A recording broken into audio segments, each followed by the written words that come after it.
अस्सलाम वालेकुम, मैं हूं अरबाब जहांगीर। आप देख रहे हैं मेरा यूट्यूब चैनल असली खबर विद अरबाब जहांगीर। उम्मीद है तमाम देखने वाले खैरियत से होंगे। पाकिस्तानी ड्रामे हमेशा से इंडिया में बहुत पॉपुलर रहे हैं, बहुत मकबूल रहे हैं।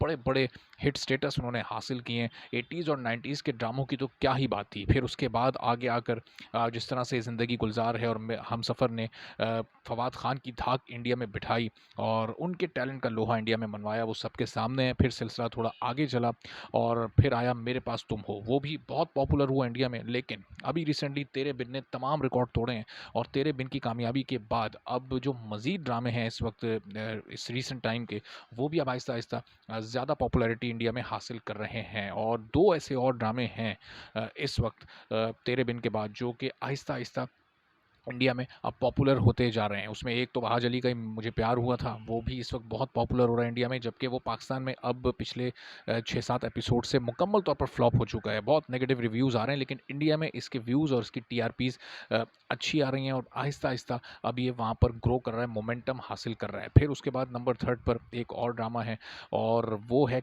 कलंदर, जिसमें आप मुनीब भट्ट को और अली अब्बास को देख रहे हैं। और पाकिस्तान में भी वो ड्रामा इस वक्त एक अच्छा हिट तस्वुर किया जा रहा है, लेकिन इंडिया में भी अब ये ड्रामा आहिस्ता आहिस्ता अपने मोमेंटम को पकड़ रहा है और बहुत ज़्यादा हिट हो रहा है। और ये सब कुछ मुमकिन हुआ है तेरे बिन की कामयाबी के बाद, चूँकि तेरे बिन ने जो एक कामयाबी हासिल की इंडिया में, एक बेमिसाल रिकॉर्ड्स का सिलसिला उसने शुरू किया है और अपने 100 दिन तक जिस तरह से रिकॉर्ड पर रिकॉर्ड तेरे बिन बनाता रहा, तो उसके बाद इन ड्रामों को भी फिर इंडिया में मदद मिली है इस वक्त मार्केट बनाने के लिए। और इस वक्त ओवरऑल ना सिर्फ ड्रामा इंडस्ट्री बल्कि पाकिस्तान फिल्म इंडस्ट्री भी इस वक्त चूँकि बहुत ग्रो कर रही है और एक स्टेबल ऑलमोस्ट हो चुकी है, स्टेबिलिटी हासिल कर चुकी है और वहाँ से भी बहुत अच्छी-अच्छी प्रोडक्ट्स निकल कर सामने आ रही हैं। तो द लेजेंड ऑफ मौलाना जट की कामयाबी को भी इस पूरी सिचुएशन में नज़रअंदाज नहीं किया जा सकता। ये वो चंद एक प्रोडक्ट्स हैं जो कि इस वक्त इंडिया में बहुत ज़्यादा मशहूर होने के बाद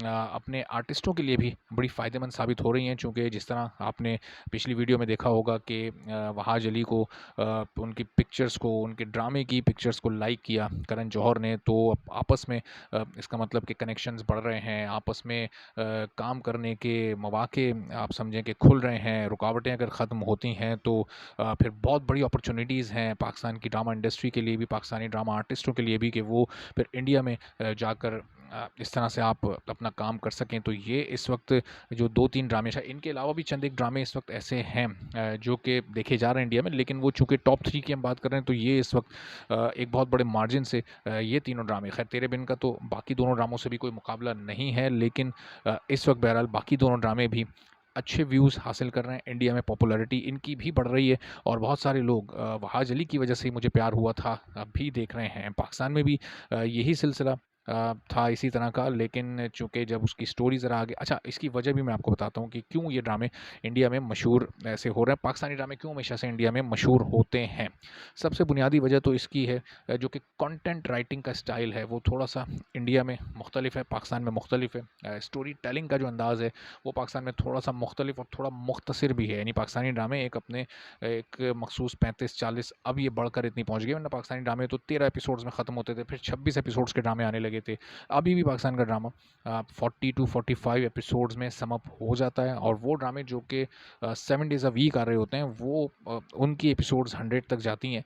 तो लेकिन इंडिया में तो आपको पता है कि माज़ी में ऐसे-ऐसे ड्रामे भी गुज़रे हैं जो कि 400, 500, 600 और हज़ार-हज़ार एपिसोड्स तक भी गए हैं।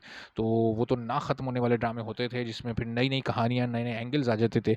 तो वहाँ की ऑडियंस भी उन ड्रामों से उकता जाती थी और एक शॉर्ट टाइम में क्वालिटी प्रोडक्ट उन्हें देखनी होती है, तो वो पाकिस्तानी ड्रामे को ही प्रेफ़र करते हैं। चूँकि पाकिस्तानी ड्रामा एक मख़सूस मुद्दत में, एक 6 माह में या 8 महीने में ख़त्म हो जाता है, वो सालों तक नहीं चलता, उसमें नए-नए कैरेक्टर्स नहीं आते, उसमें 30-30, 40-40 और 50-50 साल आगे की कहानी नहीं दिखाई जाती, बल्कि जो कहानी होती है उसी पर फ़ोकस करके, उसी को अच्छी तरीके से लिख कर, उन कैरेक्टर्स को ज़बरदस्त तरीके से डिफ़ाइन करके और फिर ड्रामे का एक लॉजिकल एंड भी दिखाया जाता है। जिस तरह अभी आप इसमें भी देखेंगे, तेरे बिन में थोड़ी-सी कहानी को एक्सटेंड किया जा रहा है, अभी प्लानिंग हो रही है, अभी किया तो नहीं गया। 36 एपिसोड्स में रैप अप हो चुका था, लेकिन अब इसकी कहानी को थोड़ा एक्सटेंड किया जाएगा। बाकी भी आप इस वक्त जितने हम टीवी और एआरवाई के ड्रामे देख रहे हैं, जियो के भी ड्रामे देख रहे हैं, वो 35, 36, 37 या 40 एपिसोड्स में वो रैप अप हो जाते हैं, ख़त्म हो जाते हैं। तो वो इतने लंबे-लंबे ड्रामे नहीं चला करते जिस तरह से वो कहानी घर-घर की और मुझे मेरी वो सास भी कभी बहू थी और वो जो इस तरह के ड्रामे और वो उन टिपिकल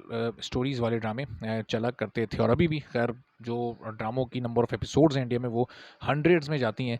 तो ये एक बड़ी बुनियादी वजह है कि लोग पाकिस्तानी ड्रामे को प्रेफ़र करते हैं। चैनल पर नहीं तो चैनल सब्सक्राइब कर लें, बेल आइकन प्रेस कर दें ताकि तमाम वीडियोज़ आप तक फ़ौरी और बर वक़्त पहुँचती रहें। इजाज़त दीजिए, अल्लाह हाफ़िज़।